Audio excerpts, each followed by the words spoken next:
Happy New Year, everyone. I'm Gio, and welcome back to Carvalho Creations, where I show you how to make awesome props and projects of your own. Now, today's tutorial is going to be a little bit different because I'm going to be showing you how to make your very own oil painting of the Grinch.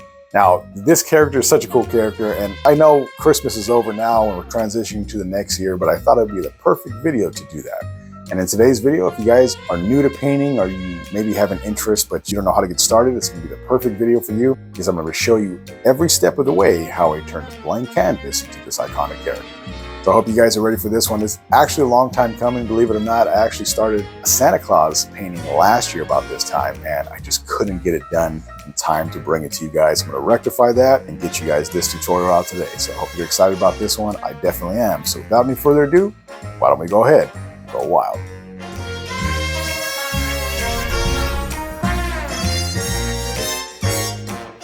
All right, what's up everybody? So today we're gonna be doing a Grinch painting, an oil painting, and I wanna go over the material list so you can know what you need to get this guy going. Now, first and foremost, I'm gonna be using a canvas. Now, the canvas I'm using today is gonna be a 16 by 20 inch, and man, you can get those at Hobby Lobby for about 20 bucks for a pack of 5 if they're on sale. So very inexpensive. Today is going to be a very inexpensive project. So definitely going to need that canvas. We're going to be using brushes. Now I have various brushes here, so hopefully you can see that. So I just want to give you an idea of what you can do with very minimal supplies. Now, some of these are hog hair, some of these are synthetic. If you guys know anything about the brushes, just a few variation in brush sizes you're going to be needing. We're going to be using just a regular pencil to do our sketch today before we actually start the painting.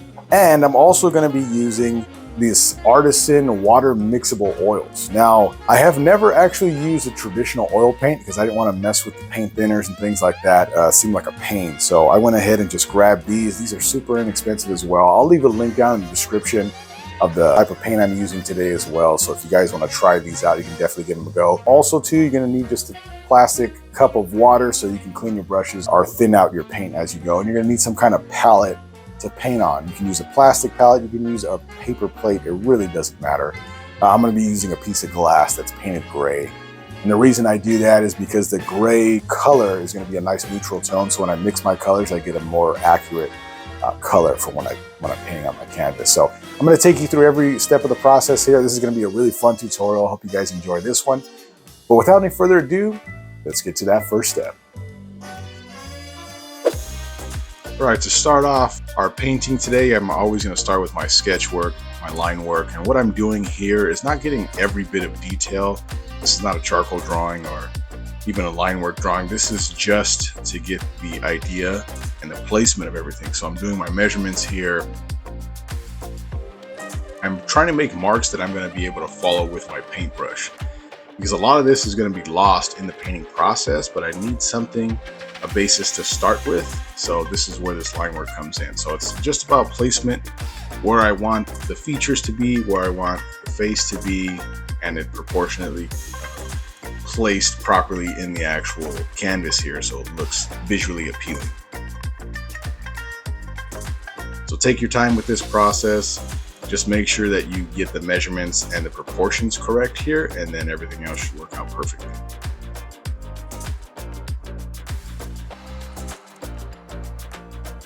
So the next step I do here is add just a wash, and what this is just that water mixable oil paint. I thin it out with a lot of water so it creates this thin wash that I can brush on, and then I go ahead and wipe off any excess that I don't want. And I'm starting with this raw sienna color because it gives a nice tone to the canvas. Now I want to tone the canvas in this way, so I'm not working on a pure white canvas. It makes it just a lot easier when you're going ahead and adding your values. So to push the darks and the lights. So if you have a nice medium tone on the canvas, it really works out well. Now here what I'm doing is starting to add in my darks, and this is to grab the line work that we did in our sketch portion, but this also helps to place in where all your darks are going to be, and this is primarily what this step is for. So I'm using burnt umber is the color I'm using here for my darks, and I'm just placing in everything I did with the line work, but pushing in the darks. And I have my reference picture always with me, like I talk about in all my videos. Anytime you're trying to copy something from real life, you want to make sure that you have plenty of reference pictures to go back to and make sure you're getting it as close as possible as to what you're seeing. Now again, with anything, if you're new to painting, your skill level is going to vary depending on how long you've been doing it. But practice, practice, practice is what's going to really get you the results you're looking for.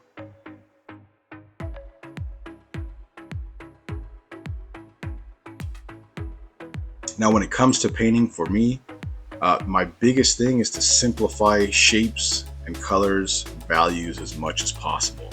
So I don't want to overcomplicate things. That's typically when you run into issues, when you try to do too much too soon. So here, as you can see, as I'm creating the darks here, I'm just punching in the idea of it, but not a lot of detail here. These are just some of the marks that I know I'm going to be needing later on as I continue to paint.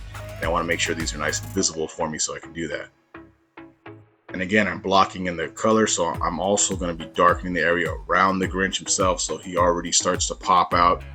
You know you're doing the steps correctly when you look at it and you're like, all right, cool, like that's another step right there. It looks good. You can see exactly what you're trying to do.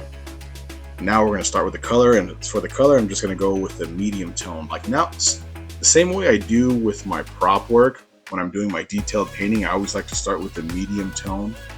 And the reason I do this is because once you add a medium tone and you get some color down, it's a lot easier to then identify and mark in your darkest areas and your highlights. And this medium tone is going to give you a nice basis to start with.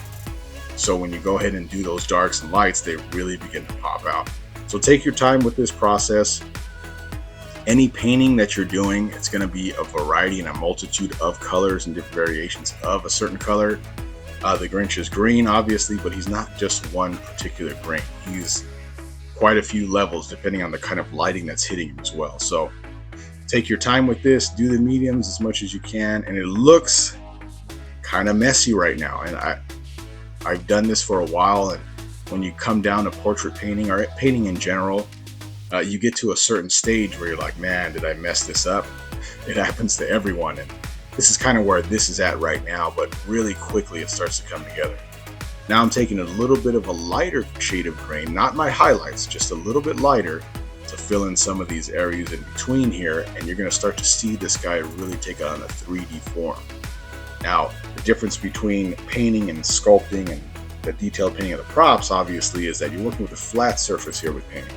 So you have to create all the depth here, kind of like I did with my Halloween makeup tutorial, the airbrushing we did a few months ago. If you guys haven't seen that video, definitely go check it out.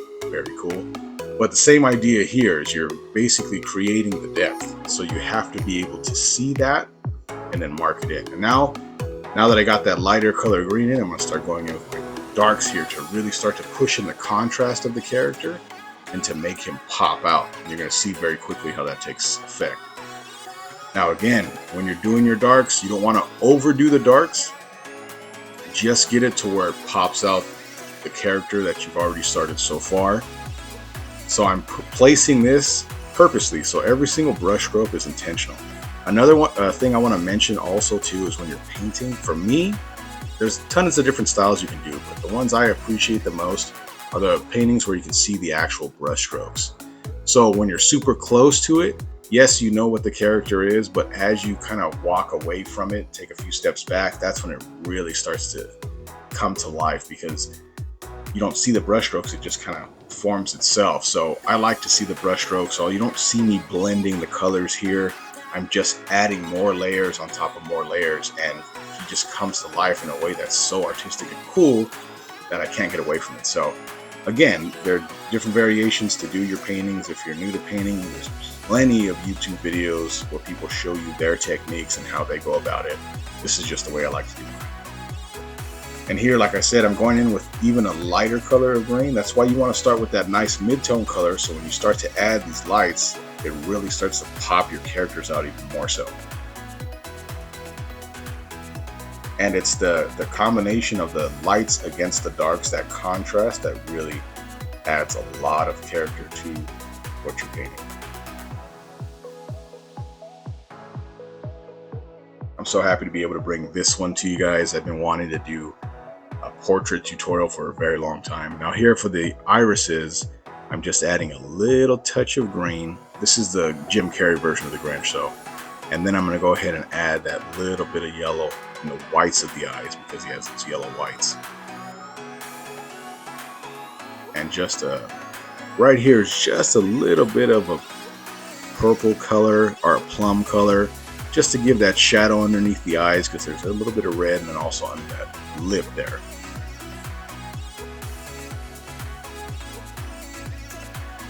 And then for the mouth here, just a little bit of pink, but with that pop of color, all of a sudden you see it come to life.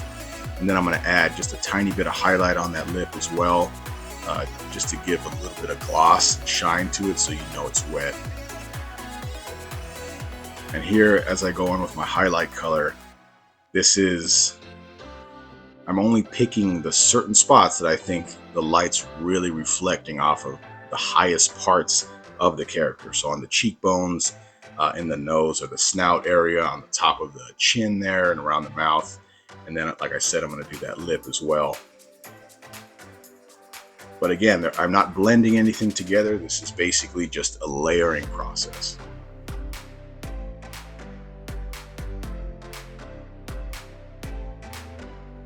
If you guys do like this video and you want to see more portraits done by me of maybe some characters that you would like to see, let me know down in the comment section below.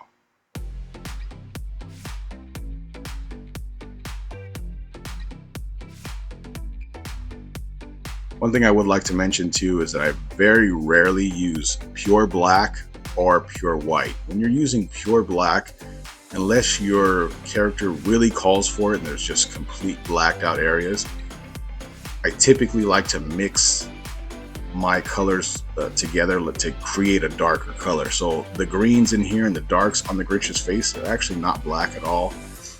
They're more of a brown with greens, or even just a deep like emerald green type of color to give that illusion of depth. But the black, if you use straight black, a lot of times it kind of kills the life of it. It takes away from it. So I'm just going in here now with more of that burnt umber, but just a little more saturated, so it looks a little deeper here to pop out this character even more.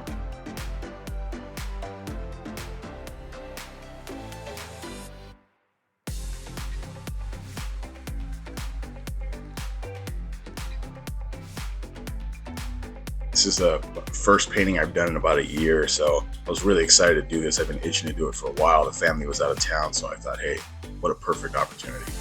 Now I'm starting with the fur around his collar and his hat, and we're going to start with the deep color here, the dark shadows, and that's actually a blue tone. So when you're doing this kind of stuff, even though, yes, it's a white collar or it's a white fur for the hat, you have to see the colors and values in there first, because your values are going to be your most important. That's how you get these things to look real. So I'm just placing in my blues here, and it's a variation of blue.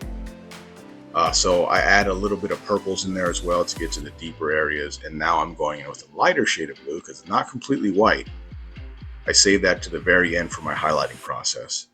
But just a lighter shade of blue, less tinted. And I'm just going to punch in the colors. And as you can see, just from what I'm doing here, I'm kind of just making it like a real smooth transition so it looks more like fur. You're not going to be doing individual strands for the fur. That takes away, makes it look more two-dimensional and fake. And to create that realism, again, it's all about value. So when you're doing these furs and stuff here, you just want to take your time with them and do the different values. Now here for the actual coat, I'm just doing a base coat of red, like a mid-tone, just like I did the face. And then I'm going to go back in with a little darker color in a second here to kind of push the depth a little bit.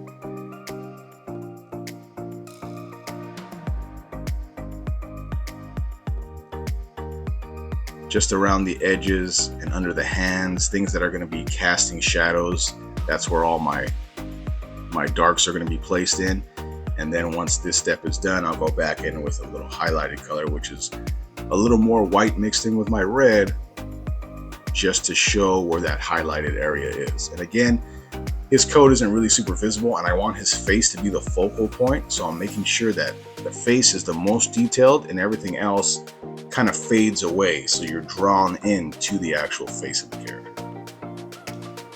And for the finishing touches here, I'm just going to be adding more of my white now and doing individual brush strokes to create that feathered, kind of wild looking fur that he has on his hat and his sleeves and collar. But this is just to create a little more realism to the character, and it gives it that cool vibe, like it's coming to life. So I hope you guys liked today's video. I definitely want to do more of these.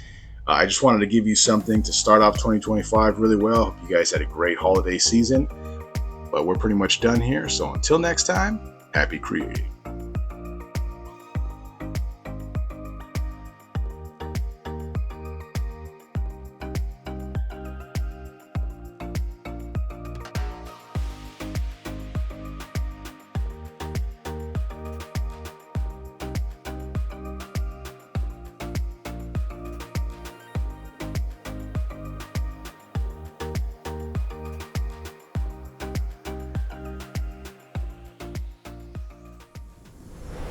About to leave, already packing. Come with me, I'm not really asking. We'll get away to a place where we don't know.